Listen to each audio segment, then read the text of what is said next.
اليوم الوحيد اللي بيجيبوا لنا دجاج ورز وبحطوا لنا حبتين صوبر على وجهه. أنا كنت خارج على الباب الحديد، وفي لأنه قديم الباب في أحد الثقوب، في ثقب يمكن قد راس المسمار، إنما من الأول بتشوفه صغير زي بعد لبرا بصير بتشوف مشهد أكبر. قاعد عم بتفرج وقال اجت الصخرة، كل واحد حامل جار، كب الجار بكبه بخوي على الأرض، طلعت شهدت. كان حد سجين خليه يشوف فيه، قلت له يا زلمه جايبين رز ودجاج وحاطين الصنوبر عليه، في على كل جار 3 فراريش. قال لي شو هالحكي؟ قلت له ايه. حطوا الاكل، انا عم طلع بالاكل، بعدين اجوا عسكريه. وصل عسكري مد ايده واخذ فخذ من الفروج، مسك الفخذ عم بياكل، انا عم بشوفه منظم. الثاني واقف، قال له هالعرصات اللي جوا بياكلوا رز ودجاج، وهودي العرصات ما بيحبوا الرئيس، ومنهم كان بده يغتالوه يقتلوه، ما بيحبوا البعض، ان شاء الله عمره ما اكلوا. فاللي عم ياكل الفخذ خلوا لك يا زلمه اتركوا حرام، ياكلون شي مره شيء، خلوا اللي بده ياكلوا خير، هلا بفرجيك شو بده ياكل. وخف يعني كاننا عم يغلي يتفرج علي. فتح سحابه، شال غرضه لبرا، مسكه بايده، صار يبول على الرز والدجاج.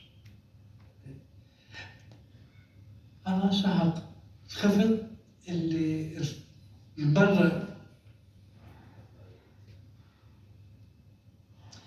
انا شهقت، خفت رفيقي واللي برا يسمعوا.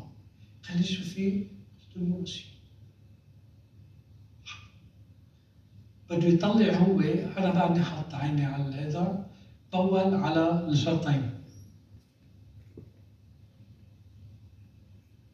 حملوا حلو وفضلوا. طبعا العرصات كذا هذا بياكلوا كذا، وبعدين لبط فروج باجره. فانا دغري قلت له لصاحبي، قلت له يا زلمه جابوا دجاج وجابوا كذا، انا كل الليل معدتي عم توجعني، تصور انه كل هالاكل هي مش رح فيي اكل.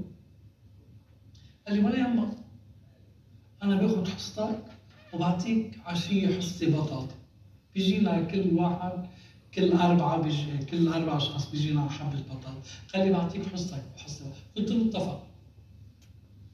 نطرنا شي نص ساعه، طلعنا تفقد، فوتوا الاكل، وبعدين قعدوا الكل يتفرجوا على الدجاج وعلى الرز، كل واحد يقول اوه يلا بشرفكم عجلوا بدنا ناكل، يلا بشرف. الا انا قاعد على جنب، مشهد بالي كيف اول على هودي وكيف بدنا ياكلوا رفقاتي منهم. لا خادر كلهم ما تاكلوا، واذا اذا قلت شو صار حدا مخبر، مش بس يقطعوا لساني بيقتلوني. ولقد انا على الله، وان شاء الله الله يعطينا عمر بده يطلع واكتبها واحكيها. بلش التوزيع وبلش التعليق، عجلوا دجاج، تعالوا شوفوا صنوبر، كم حط صنوبر للواحد، اعطينا شو. وزعوا الاكل وعم بياكلوا وانا بطلع فيه. قلت له واحد بشرفك شوف اياها كيف طعمتهم وكذا، بدي اعرف شو طعم. خلي يا زلمه فيهم طعم شيء حرقه هيك، مثل شو في مثل شيء بهار هندي كاري، شيء مش عارف شو في طعم شيء طيب. قلت له ساعات يمكن يكون كاري. حرام. بيني وبين نفسي قلت هذا بعرف شو اكل وشو شربان وشو كذا لمبول هالقد، وعشية اكلتها. بيني وبين نفسي صار في صراع فعلا يومتها. قد ايه انا جبان ما قدرت حكيت، وقديش انا قبضان شفت وسكت وشو لازم اعمل لما اطلع.